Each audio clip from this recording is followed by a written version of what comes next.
Hello hi friends, welcome back to Sai Surya cooking channel. ఈరోజు అయితే mutton పాయ అండి తయారు చేసుకుందాం. దానికోసం అయితే కావాల్సిన ఇంగ్రీడియంట్స్ మెయిన్గా మటన్ అదేనండి, మేక కాళ్ళు ఉంటాయి కదా, వాటితో చేస్తారు. సో అవి కట్ చేయించుకొచ్చి బాగా క్లీన్ చేసి కడుక్కున్నాక పక్కన పెట్టుకుందాం. నెక్స్ట్ కట్ చేసి పెట్టుకున్న ఆనియన్స్, ఇంకా ప్రాసెస్ అంతా అప్పుడు చూపిస్తానండి. ఓకేనండి, ముందుగా స్టవ్ వెలిగించుకొని ఒక ప్యాన్ పెట్టుకుందాం. నెక్స్ట్ ఆయిల్ వేసుకుందాం. అక్కడ ఉంది ఆయిల్ అంటే వీడియో తీసి వెళ్ళారు, మా మామయ్య చేస్తున్నారు, నేను వీడియో తీస్తున్నాను. అందు గురించనే కొద్దిగా పాయ కాబట్టి ఒక 3.5 4 అయినా వేసుకోండి. 4 టేబుల్ స్పూన్స్ అంతా ఆయిల్ వేసుకోండి. ఆయిల్ ఎక్కువ ఉంటేనే కొంచెం టేస్ట్గా ఉంటుంది కదా.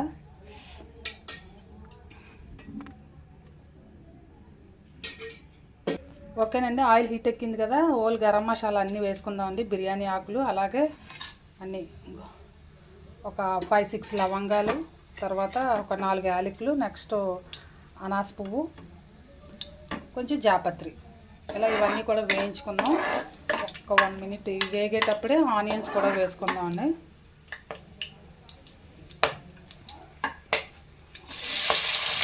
ఆనియన్స్ కూడా బాగా కొంచెం గోల్డ్ కలర్లోకి వచ్చే వరకు ఫ్రై చేసుకుందాం.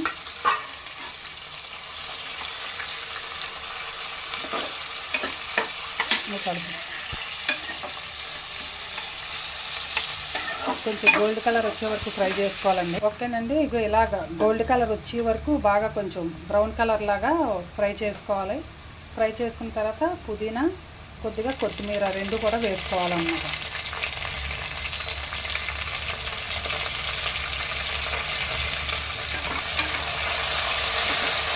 ఇది కూడా బాగా వేయించుకొని కట్ చేసి పెట్టుకొని ఒక 7-8 పచ్చిమిరపకాయలు, వాటిని కూడా బాగా కలుపుకొని ఇప్పుడు అల్లం వెల్లుల్లి పేస్ట్ వేసుకున్నాము. పచ్చిమిర్చి వేగుతున్నాయి కదా, ఇప్పుడు ఒక చెంచా అల్లం వెల్లుల్లి పేస్ట్ కూడా వేసుకోండి. 1.5 స్పూన్ వేసుకోండి, బాగుంది. వేగుతుంది కదండి, ఇప్పుడు ఒక కప్పు టమాటా కట్ చేసి వేసుకున్నాం.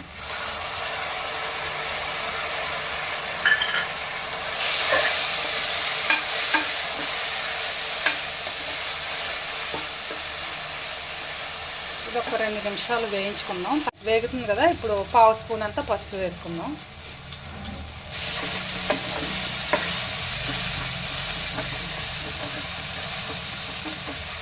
నెక్స్ట్ ఇప్పుడు కాళ్ళు వేసుకుందాం. ముందుగా క్లీన్ చేసి పెట్టుకున్నాం కాళ్ళు.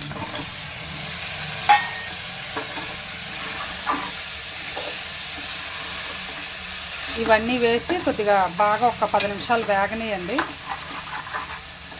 10 మినిట్స్ వేగాక అప్పుడు మనం కారం ఇవన్నీ కూడా వేసుకుందాం. ఓకేనండి, ఇగో 10-15 నిమిషాలు ఇలా బాగా వేయించుకోవాలి. ఇప్పుడు కారం ఇవన్నీ కూడా వేసుకుందాం. ఇప్పుడు కారం వేసుకుందాం. ఒక 2 స్పూన్స్ వేసుకోండి కారం. నెక్స్ట్ ధనియాల పొడి ఒక చెంచా వేసుకుందాం. అదొక స్పూన్, ఫుల్ స్పూన్ వేసుకొని సరిపోద్ది. నెక్స్ట్ జీరా పౌడర్ కూడా వేసుకుందాం. ఇప్పుడు రుచికి సరిపడినంత ఉప్పు వేసుకోండి. అన్నిటినీ బాగా కలుపుకోండి. అన్నిటినీ కూడా బాగా కలిపి ఇంకొక 5 నిమిషాలు ఫ్రై అవనిద్దాం. ఓకేనండి, వేయించుకున్నాం కదా, ఇప్పుడు ఒక చెంబుడంత లోటడంత వాటర్ పోసుకోండి. ఇంకొంచెం ఎక్కువే పోసుకోవాలి, ఒక 2. ఓకే, ఇప్పుడు గరం మసాలా పొడి వేసుకుందాం కొద్దిగా.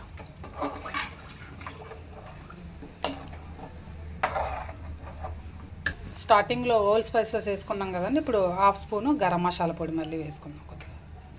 ఒక మూత పెట్టుకొని ఒక సిమ్లోనేమో ఒక 3 విజిల్స్, తర్వాత హై ఫ్లేమ్లో పెట్టుకొని ఇంకొక 3-4 విజిల్స్ వచ్చాయనుకోండి. కంప్లీట్గా ఒక 7-8 విజిల్స్ వస్తే బాగా 8 విజిల్స్ వచ్చే వరకు, ఒక 3 ఏమో లో ఫ్లేమ్లో పెట్టుకుందాం. నెక్స్ట్ ఒక 3-4 ఫుల్ హై ఫ్లేమ్లో పెట్టుకుంటే కంప్లీట్గా మనకి పాయ రెడీ అయిపోద్ది. ఓకేనండి, అయిపోయింది. ఇప్పుడు చూసుకుందాం. చెప్పాను కదా, 7-8 విజిల్స్ వచ్చినా ప్రమాదం ఏం లేదు, బాగా కుక్ అవుతుంది. చూసారా అంత బాగా కుక్ అయిపోయిందో. ఒకసారి కలుపుకొని వేరే డిష్లోకి తీసుకున్నాం. అదే రైస్లోకి లేదా అలా సూప్లోకి కూడా ఎంజాయ్ చేయొచ్చండి. ఎస్పెషల్లీ మోకాలు నొప్పులకి బాగా పనిచేస్తుంది అనమాట. ఎక్కువ మోకాలు నొప్పులు అవి ఉన్నవాళ్ళు దీన్నే ఎక్కువ తీసుకుంటూ ఉంటారు. సో ఇప్పుడు వర్షాకాలం కాబట్టి ఇంకా చాలా బాగుంటుంది టేస్టీగా. ఈ పీస్ని చూస్తుంటే నాకైతే బాగా ఒక సాంగ్ కూడా గుర్తొస్తుంది.